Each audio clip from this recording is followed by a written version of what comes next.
Oke, baik semuanya. Assalamualaikum warahmatullahi wabarakatuh, dan kembali lagi bersama saya, yaitu Jagat Aulis Nafas, dan selamat datang di channel saya. Dan hari ini, seperti biasa, ini adalah tugas video komprehensif saya untuk part 3-nya, ya kan. Sebagai bukti bahwa saya telah mengerjakan tugas ini, sekaligus saya juga akan membacakan semua isi yang ada pada Word ya untuk hari ini. Dan ini cukup panjang ya, dari nomor 1 sampai bawah ini nomor 10, cukup panjang. Dan kita langsung aja ya, untuk mempersingkat waktu juga. Nama saya juga tulis Dava, dan kalian bisa lihat ini di atas ya. Kalau tidak, nomor 1, menganalisis dilema etis fundamental menggunakan kerangka kerja. Penyelesaian dilema etis 6 langkah yang diuraikan dalam materi analisis dilema utama yang dihadapi oleh Andi Pratama ketika diminta oleh Citra Lestari untuk mengurangi prosedur audit dan tidak melaporkan jam lembur atau makan waktu. Identifikasi fakta relevan, isu etis pihak yang terdampak, bagaimana mereka terdampak, alternatif tindakan yang tersedia bagi Andi, konsekuensi dari setiap alternatif, dan tentukan tindakan yang paling tepat secara etis. Nih jawabannya panjang ya. Oke, untuk jawabannya, untuk fakta relevannya ada beberapa, yaitu Budi menetapkan jam anggaran yang sangat ketat. Citra sebagai manajer saat menelaah rencana audit untuk akun beban promosi dan pemasaran yang sangat besar dan kompleks. Ia melihat bahwa prosedur substantif yang dirancang akan memakan banyak waktu. Citra mendekati Andi dan memintanya untuk mengerjakan 20 kasus terbesar terlebih dahulu, dan untuk sisanya pilihan 5 sampel kecil, sambil mintanya untuk lembur dan tidak mencatat jam lembur di laporannya. Untuk isu etis, Andi diminta untuk lembur, jam kerjanya terpengaruh. Dan untuk Citra sama seperti Andi ya.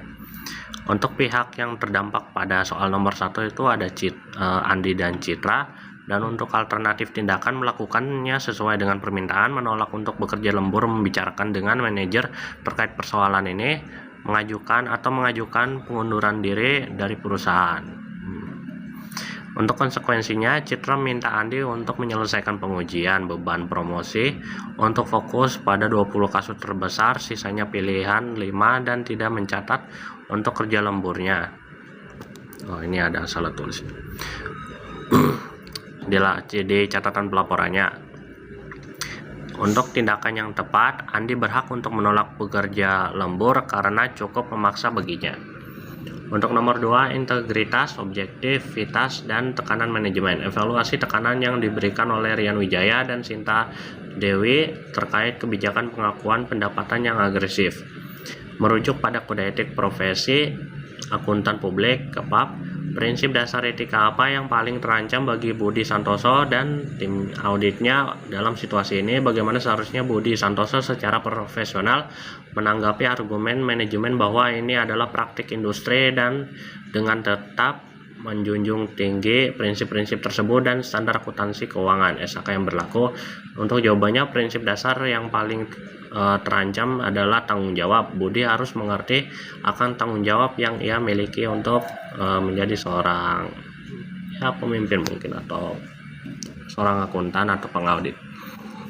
Untuk nomor 3, independensi, ancaman kepentingan keuangan, dan hubungan keluarga. Analisis secara mendalam bagaimana hubungan keluarga antara Citra Lestari, manajer audit senior, dan kakaknya Bapak Anton Lestari, direktur pemasaran DNG, mengancam independensi KAP terpercaya dan rekan. Identifikasi secara spesifik jenis-jenis ancaman terhadap independensi, misalnya ancaman kedekatan, ancaman kepentingan pribadi. Berdasarkan kerangka kerja konseptual KAP, apakah ancaman ini berada pada tingkat yang dapat diterima? Pengamanan apa yang seharusnya segera ditetapkan oleh KAP untuk mengatasi ancaman ini secara efektif? Untuk jawabannya, ancaman kedekatan Hubungan antara Citra dan Anton sebagai kakak beradik akan membuat Citra bersimpati terhadap Anton dan akan membantunya bila terjadi masalah tanpa adanya pertimbangan terlebih dahulu. Untuk kepentingan pribadi ancamannya, Citra akan membuat Anton secara mentah-mentah. Citra akan membantu Anton secara mentah-mentah, seperti jawaban yang awal tadi, berada di tingkat tidak dapat diterima. Untuk ancamannya, karena adanya hubungan keluarga bukan sebagai rekan bisnis ataupun rekan kerja sama antar sesama bisnis. Pengamanannya membuat Citra keluar dari tim audit agar tidak ada keterikatan dengan kerjasama dengan Anton sebagai keluarganya, Bapak Anton. Independensi.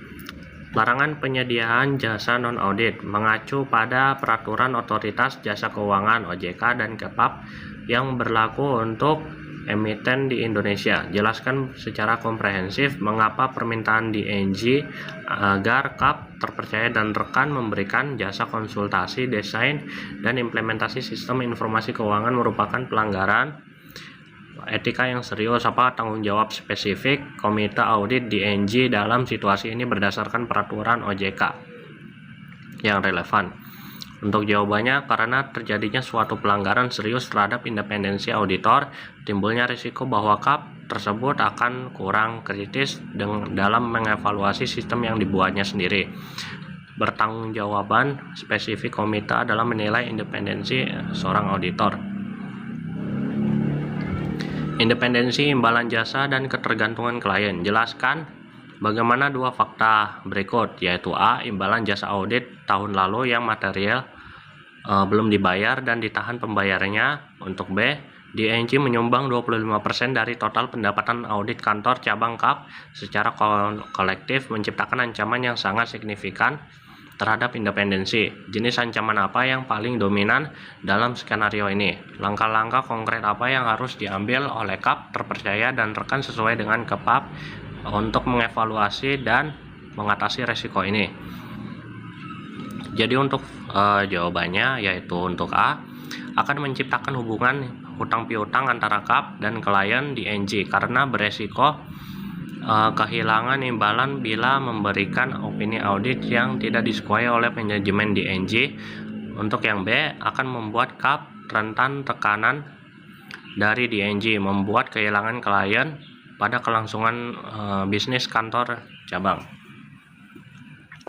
Jenis ancaman yang paling dominan adalah ancaman kepentingan pribadi. Untuk langkah-langkah yang diambil seperti mengidentifikasi dalam evaluasi ancaman secara signifikan, menerapkan pengamanan, dan mendokumentasi semua hal-hal yang terbukti benar adanya. Kerahasiaan klien dan konflik akibat hubungan kerja. Nomor 6. Analisis situasi penawaran pekerjaan kepada Andi Pratama oleh Sinta Dewi. Aturan etika apa yang KEPAP yang berpotensi dilanggar oleh Andi jika ia mendiskusikan area fokus audit dengan Sinta? Prosedur apa yang harus segera dilakukan oleh Andi dan KAP terpercaya dan rekan setelah tawaran bekerja tersebut disampaikan, terlepas dari apakah Andi menerima atau menolaknya? Untuk jawabannya, aturan etika yang dilanggar ialah prinsip kerahasiaan dan perilaku profesional. Prosedur untuk Andi, ia harus segera menginformasikan kepada KAP, segera menghentikan semua diskusi yang ada, atau Andi harus keluar dari tim audit. Untuk KAP terpercaya dan rekan, mendokumentasi bukti yang ada, menetapkan seorang pengganti audit, atau mengeluarkan Andi dari tim audit. Untuk Andi menolak atau menerimanya mungkin akan dipertimbangkan kali ya oleh Andi sendiri, karena dia juga melanggar yang hubungan antara kerja sama tim ini. Untuk nomor 7, peran dan tanggung jawab komite audit. Berdasarkan peraturan OJK tentang pembentukan dan pedoman pelaksanaan kerja komite audit, evaluasi kinerja komite audit DNG dalam situasi ini, identifikasi dan jelaskan minimal 3 kegagalan spesifik komite audit dalam menjalankan tugas dan tanggung jawab fidusinya. Bagaimana seharusnya tim audit berkomunikasi secara efektif dengan komite audit yang cenderung pasif untuk memastikan tata kelola perusahaan yang baik dan independensi auditor terjaga? Jawabannya, kegagalan spesifik komite audit yaitu ada kegagalan dalam meninjau dan menyetujui jasa non-audit, gagal dalam menilai dan menjaga independensi auditor, gagal menciptakan komunikasi yang efektif dan independen. Caranya untuk cara ini ya, tim audit berkomunikasi yaitu mengirim komunikasi tertulis secara jelas, meminta pertemuan tatap muka yang terstruktur, mendokumentasi komunikasi secara menyeluruh, mempersiapkan opsi terakhir yaitu mengundurkan diri dari tim jika untuk opsi-opsi lain itu gagal ya. Nomor 8, kompetensi profesional dan skeptisme. Hubungan tindakan Citra Lestari yang menyarankan untuk mengurangi prosedur audit dengan prinsip kompetensi dan kehati-hatian profesional serta konsep fundamental skeptisme profesional dalam audit. Mengapa tekanan anggaran dan efisiensi tidak dapat dijadikan pembenaran untuk penyimpang dari program audit yang telah dirancang? Apa potensi konsekuensi hukum dan profesional bagi Citra dan Kap jika salah saji material dan tidak terdeteksi akibat pengurangan prosedur ini? Untuk jawabannya, tindakan Citra Lestari untuk mengurangi prosedur audit itu sudah melanggar prinsip akuntan serta skeptismenya penilaian bukti yang kritis.